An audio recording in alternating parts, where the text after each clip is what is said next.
All right, so this week we are going to discuss kind of bit of the beginnings of the growing pains of post-communism, and then next week we'll kind of finish with post-communism and then talk a little bit about some of the issues that the Far East is dealing with today. But some people consider this time period called the Time of Troubles, which is a if you've ever studied any Russian history, there was a time of troubles in the early 1600s before the Romanov dynasty was created. So a lot of people kind of say this is somewhat similar because you're completely changing the way you work and you think from a command economy slash command government to basically overnight.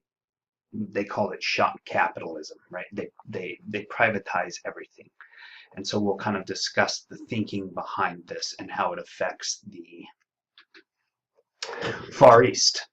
So let's start with the Gorbachev era, and there he is. I love this picture because it shows so much about not only Russia, but our class in general, right? It says Soviet uranium, which they're getting and they're producing in the East. Shells use Duracell. So this is an actual campaign picture of Mikhail Gorbachev, and it's showing that um, not only that he's trying to westernize, but that how much that the Russian economy and Russian goods are based on American things, right? This is an actual campaign poster for his, uh, you know, not necessarily his election, but his coming out party, so to speak, when he becomes head secretary of the Communist Party. So, but the impact of the collapse of the USSR really eludes precise measurement in the Far East. This era bequeathed a welter of contradictions of democratically elected quote unquote reformers. But a lot of these people took on attributes of their predecessors. And at the same time, robber baron capitalism, or what they called shock capitalism, uh, opened breathtaking opportunities for self-enrichment. Freedom unfettered the criminals, it unfettered the artists, it unfettered all of these people to kind of do what they're good at, figure out what they're good at, and then excel at it. And glasnost, which means openness, which we will talk about later, liberated and polarized public discourse. Gorbachev's emergence as General Secretary in 1985 had little impact on Far Eastern politics when he was announced as the new General Secretary. However, 3 years after 1985, 4 of 7 regional secretaries remained. And when mass demonstrations um, forced one politician from Sakhalin to resign, Moscow immediately replaced him with another communist apparatchik, which basically meant that old networks were still holding their own. So when you watch the YouTube, it's way beyond our scope because we could talk about it forever. But Gorbachev came to the forefront and was he's relatively young as compared to everybody else, and he comes up with terms called perestroika and glasnost. And perestroika was the political restructuring, giving people more autonomy from the center. Moscow wasn't going to micromanage everybody in the Soviet Socialist republics anymore, especially the government. And then glasnost means openness, which talks about less censorship, a little bit more freedom of the press. All of these things that America stands for, that's kind of what Glasnost was trying to do. But it was supposed to be slow and incremental. So in no way, shape, or form was Gorbachev trying to overthrow the Soviet Union or make it go away. He just wanted it to. He kind of wanted a more liberal, kinder socialist Soviet republic. And what happens is in the Far East in 1988, 1989, people are starting to kind of voice their opinions. Um, but it wasn't until 1989 when the entrenched elites got their first real scare in March 1989 elections, when 6 of the 7 regional secretaries, all of which were Gorbachev appointees, failed to win seats in the new Russian Duma, which is their parliament, and the commanders of the Far Eastern Military District and Pacific Fleet were also rejected at the polls. So basically what happens is Gorbachev says, we're going to have more elections, we're going to make people free, but what they thought was going to happen is that kind of the old Communist Party people who had been in power forever would just get reelected back to their old jobs. Well, what happens, and this happens all over the Soviet Socialist republics, is that people vote all of these communists out and they want new fresh blood in, and this causes panic in Moscow and in all other places where there's this entrenched communist elite who has been in power since in one way, shape, or form, pretty much since the beginning of the Soviet Union. And so most of the visual beneficiaries of this kind of populist anger were political amateurs, people like collective farm chairmen, factory managers, teachers, journalists. And a lot of these people who won these elections were supported by ad hoc organizations who would appeal to voters on environmental, housing, and consumer issues. Right, these kind of day-to-day things. Not so much this is what Moscow wants, more of like these. I live here. I know what our problems are. I'm going to try to fix them. One of these new quote unquote species of political amateurs who were winning elections was a woman by the name of Yevdokia Geyer. She was a Vladivostok ethnographer but she was of Nanai nationality. She was an indigenous person, and she actually went to army base to army base to army base and outpolled the commander of the Far Eastern Military District. And what that tells you is that even though the military will remain uh, conservative, even when Yeltsin comes to power and the Soviet Union is collapsing, the military will kind of stand on the fence in the Far East. They remain conservative and loyal to the Soviet government until the end, especially in the Far East. This also shows that they were allowing this woman of indigenous nationality to come and speak on the air bases kind of shows you, and the army bases, that things were changing. Um, and what helps these political amateurs, so to speak, is that Gorbachev has a mostly negative feeling in the Pacific periphery, because his admonitory calls for self-reliance really ring hollow, um, especially in the East, considering that he's telling all of these, since Russia's so big, he's telling all these far-flung places, you need to stop relying on the center for all of your subsidies for everything. But at the same time, he is pleading with the West, Ronald Reagan. He's saying, we don't have any money. Please help us, help us economically, agriculturally. So he's telling his people to be self-sufficient, but in no way, shape, or form was the Soviet government self-sufficient. And people know this, right? This is the 1980s now. So people, late 1980s, with his openness and this quote unquote kind of free press, more journalistic freedom, people are starting to hear these things. And so really, by attempting to revitalize a morally compromised and economically sclerotic system, the father of perestroika managed at once to infuriate conservatives. He disillusioned Democrats, and he was very amusing to people who are just kind of in the middle, saying none of these things are going to work. Um, And there was a general agreement across the political spectrum that the quote unquote, he was called the mineral water secretary because he tried to end alcoholism in Russia. And we all know that that's not going to happen. I mean, you can't end alcoholism anywhere, but he was very much against. He said that Russia was a nation that was addicted to vodka, which may or may not be true. But anyways, they called him the mineral water secretary, and so people started calling him in circles things like windbag and prestidigitator, which basically means magician. So they're saying he's trying to fool you. He's all talk, and what he's trying to accomplish is basically a magic trick. Then in 1991, there is a coup attempt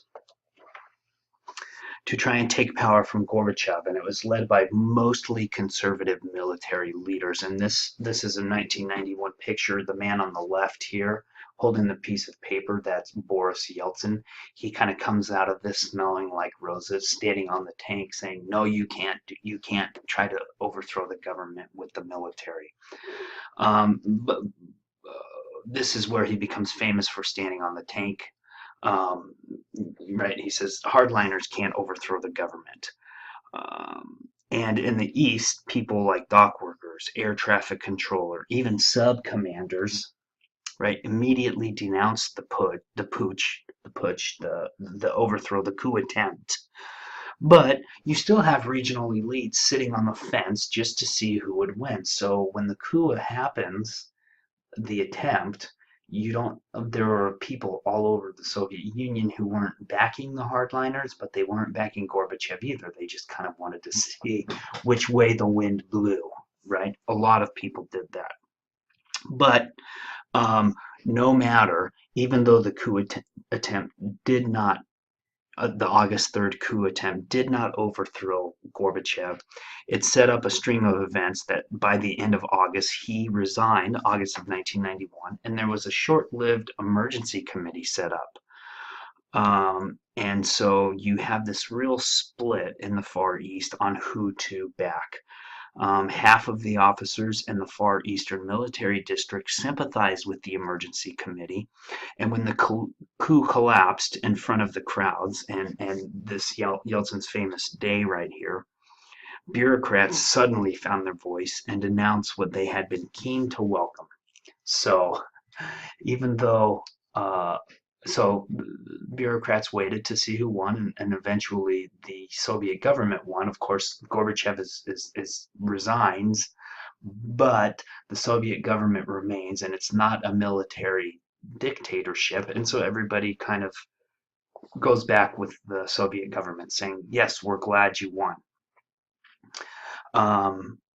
Local cynics, though, called the Far East a post-Soviet communist preserve, because a lot of people, once the Soviet government made sure that they were still in power after the coup, most bureaucrats in the Far East jumped back on the Soviet government bandwagon. But at the same time, the region defied any simple characterization. Each city had its own distinctive political dynamic that derived, like we've talked about all semester, deriving from their geography, economics, and tradition. So, for example, Khabarovsk remained quite conservative because of its large military presence. However, the more liberal Vladivostok that relies more on commerce and shipping, which means more foreigners and less military are around Vladivostok, and ideas coming from all over the world. Vladivostok becomes this kind of liberal bastion of the Far East, and by 1991, they're removing Lenin statues and setting up AIDS clinics and things like that. So you kind of have, so in 91 you have this wait and see attitude, but then once things quote unquote went back to normal and the Soviet government did not collapse, you see a lot of regions and areas going back to the state government, but then you have little bastions of liberalism, like in Vladivostok, that say, nah, the ball has started to roll, and we're going to keep pushing that ball down the hill as far as we can.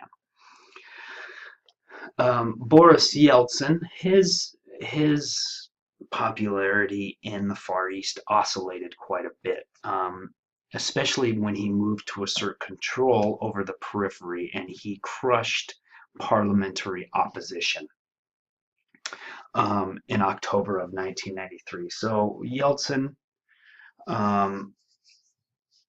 in October of 1993, there's a constitutional crisis in the USSR, and Yeltsin kind of does what he didn't do in 1991 because he has more political clout now. He basically takes over the government.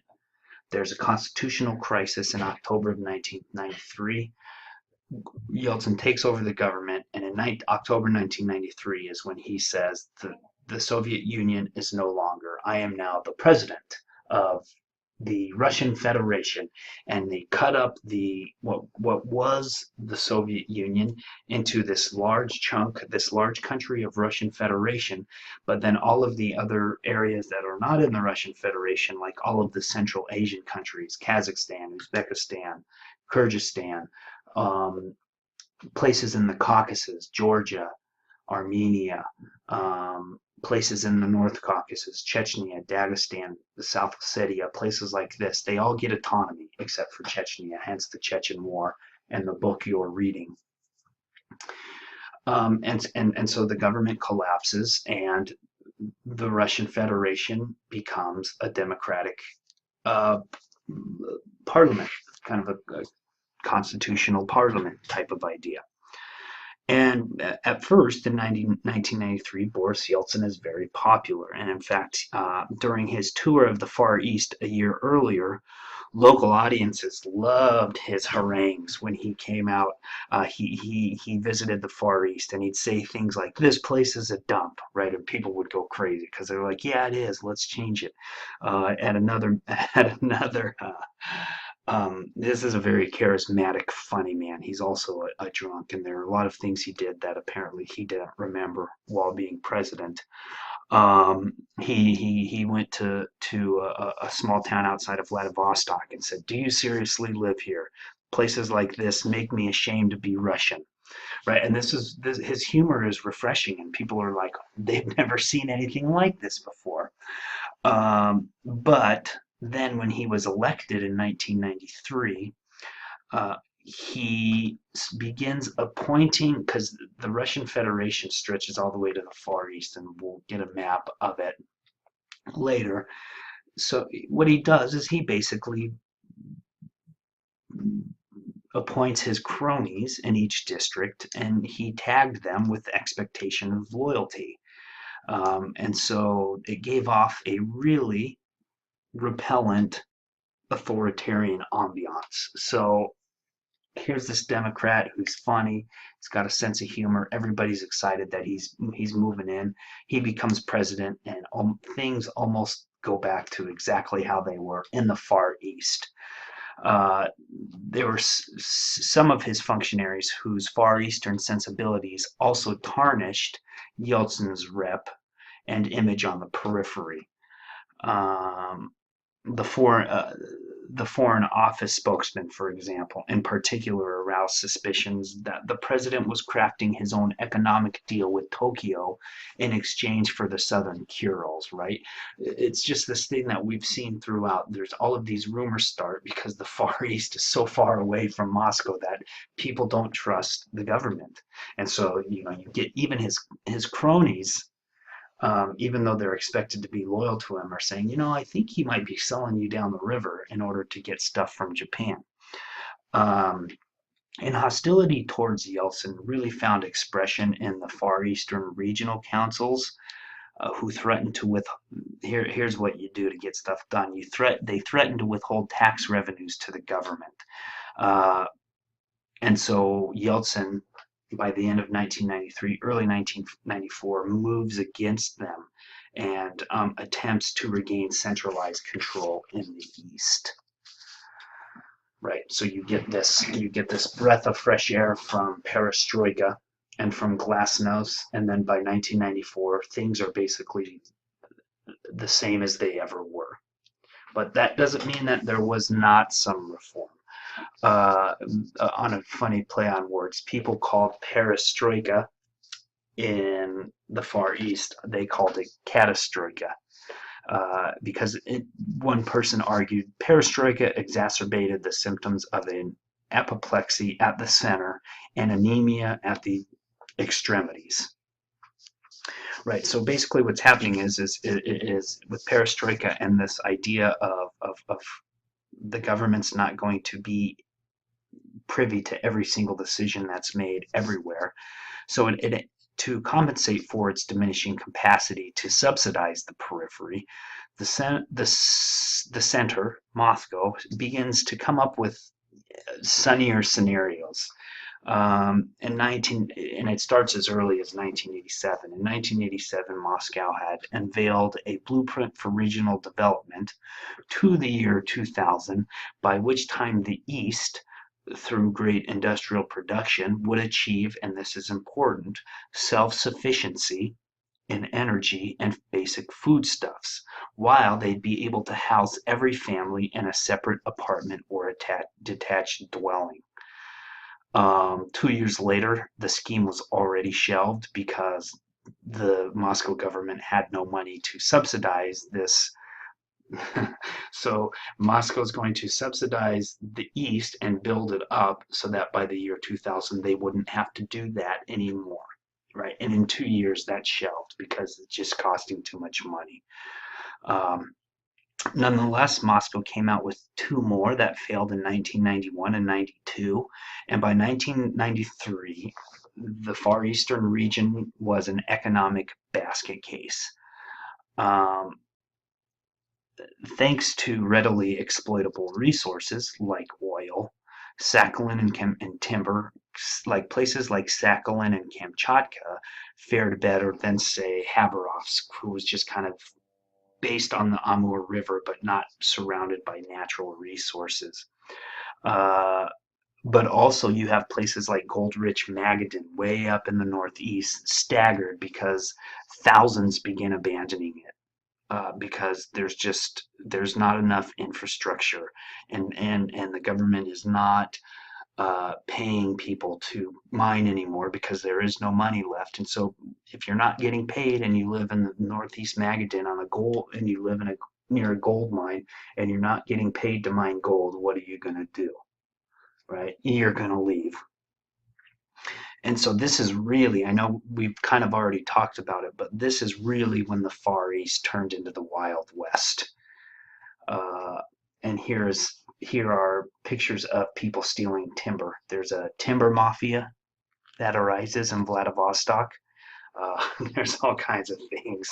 And what happens is privatization allowed for those who had lurked on the fringe for decades, hustlers, speculators, black marketers, begin to occupy center stage. And their ranks began to swell with quote unquote honest entrepreneurs who had discovered that more often than not, getting things done usually meant a bribe to someone.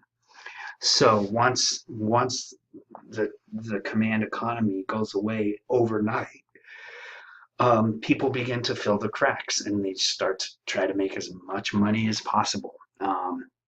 There was an explosion of restaurants, haberdasheries, hotels, fish farms. There are commercial and stock exchanges in Vladivostok and Khabarovsk. Um, Defense plants, where they used to make submarines, begin to convert it to produce fishing trawlers and yachts for Japanese customers.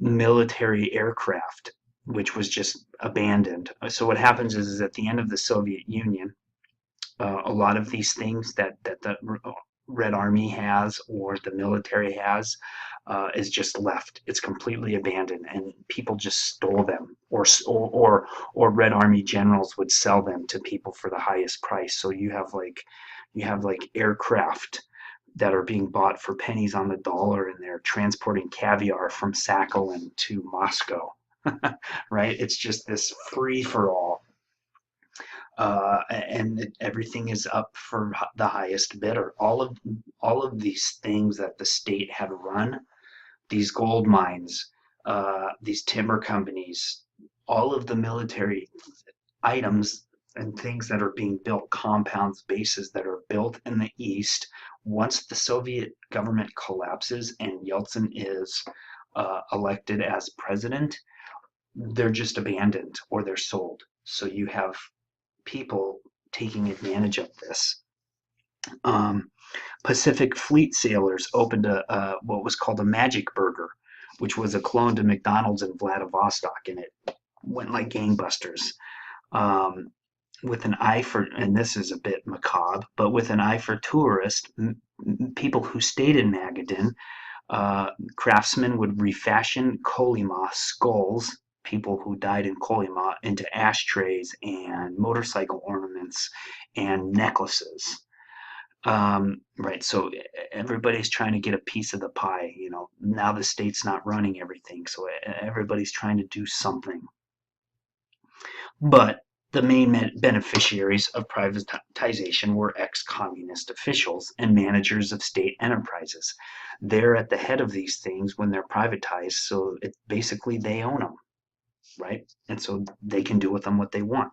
They retain control of ships, factories, and mines, and then would hire themselves as quote unquote consultants, or would basically claim these mines as assets, right? And say, well, this is capitalism, it's mine now, I'm claiming it as an asset. Now I'm going to sell it, or now I'm going to run it, and now the gold that we mine in Magadan is going to go to me. Some acquired personal cash, millions and millions of dollars of foreign currency through exporting fish, timber, minerals. And so what they would do is then they would import used cars, and they'd sell them for enormous amounts of money, and they'd use urban gangsters to be the middlemen, right? So things are it really is a free-for-all, and this is why into today Russia has a really big problem with crime, because these people made so much money in the 1990s that they're still around. Although a lot of the gangsters and criminals who made money in the early late 90s, now they bought houses in like London, and they're quote unquote legit businessmen, and their kids go to like Princeton and Harvard and Oxford and places like this. They make their kids legitimate. Even border guards were off. The vaunted border guards took deals for contraband, and there's this adage after 1993 that the border became a logo, not a slogan. Right? It's basically a joke. There's no such thing as a border anymore. The collapse of the USSR also had an uneven demographic impact on the periphery. Tens of thousands of Ukrainians, Belarusians, Georgians, Armenians, and Central Asians who were on work contracts in the Northeast left so they could go back to their own newly independent republics. About 170,000 people left the Magadan district alone in 1992, turning a lot of the settlements up there into ghost towns. People were just leaving. Conversely, which we talked a little bit about last week, Russian women were flocking to the east in search of employment. And while the Northeast way up in Siberia was hemorrhaging, thousands of women moved from the west to the east and bought apartments and farms in places like Khabarovsk on the Amur. They moved to Sakhalin and used money that they made in the west to buy things in the east. Right? It's capitalism 101, and women become a big part of that. But no economic reform in the Far East garnered more international publicity than a capitalist experiment launched by Valentin Fyodorov. And you'll read about him. There he is in your book if you're reading Black Earth, also known as the Napoleon of Sakhalin Island. From his election in 1990 to his dismissal by Yeltsin in 1993 as governor of Sakhalin, um, because he wasn't loyal to Yeltsin, Fyodorov took advantage of the island's insularity and proximity to Japan. Who he's actually also an economist. He promoted locally managed private enterprise and foreign investment. So he's one of these guys who haggles with the central ministry and buys off uh, a large these large fish farms, and he gets a large percentage of those hauls, and he begins distributing parcels of state lands, which aren't really his, but nobody's going to stop him, to private farmers. He's basically creating his own little privatized capitalistic fiefdom on Sakhalin Island, and it's working. He even goes beyond Adam Smith, whose portrait hung above his desk. Adam Smith is the guy who comes up with the invisible hand, saying what's good for the person is good for the whole, and he talks about he's kind of the father of capitalism, saying that if goods are allowed to move freely, competition will create low prices, and everybody will make money, and the world will be a better place. He came up with the idea of marketing, offering people from the West the chance to donate cash, securities, and technology to what he called the Sakhalin Fund, right? Donate, invest in Sakhalin Island, people from the West, and you'll get returns on your money. And although Yeltsin and the Soviet government had ceded control of the land to regional authorities by late 1991, early 1992, Yeltsin also asserted his jurisdiction over all exports. So Yeltsin told people like Fyodorov, it's your land now, but whatever you export, taxes need to come back to the center. Fyodorov says, I don't think so. So he makes his own arrangement with foreign firms to develop Sakhalin's offshore oil and gas deposits. And that's when he was removed in April of 1993, when he was basically creating, maybe not his own fiefdom, maybe his own country on Sakhalin Island. Interesting fellow. The larger issue, however, remained unsettled. And that was the decline of central subsidies and domestic trade really sent the Far East into an economic free fall that started in October of 1991. Once again, acute fuel shortages, crippled utilities, curtailed services, and cut off and supplies being cut off to outlying areas that were too far from the center really hurts the eastern economy. He had power shutdowns in Khabarovsk on the Amur River, right? This is forcing the army to set up field kitchen for residents. Kuril Islanders relied on border guards to deliver food and medicine via helicopter.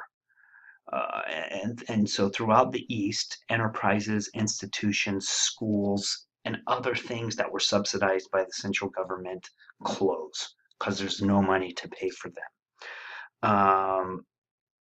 Malnutrition hospitalized hundreds, and even Pacific Fleet sailors were dying from hunger. Right, that's crazy. But the interesting thing is it didn't hit the Far East as hard as it did in other areas because of the resilience of the people and the idea that they've lived in this harsh environment for so long that a lot of them found ways to fill the gap. They'd grow and pickle their own food like we talked about. They may not be as healthy and may not get as much protein as they want, but at least they had their vegetables. A lot of them were poaching to fill that protein gap. So there were ways that people remained alive, but the idea is that that's exactly what it was, is you had to work hard to stay alive in a lot of these places, while in 91, 92, 93, ex-communist officials and criminals are coming in and making boatloads of money off of the natural resources of the Far East, just like the Soviet government did before them. It's kind of like the Who say, meet the new boss, same as the old boss, right? But now these bosses are scarier because they're actually criminals. And so we'll end this presentation on this slide, and then we'll start a new one on more slides.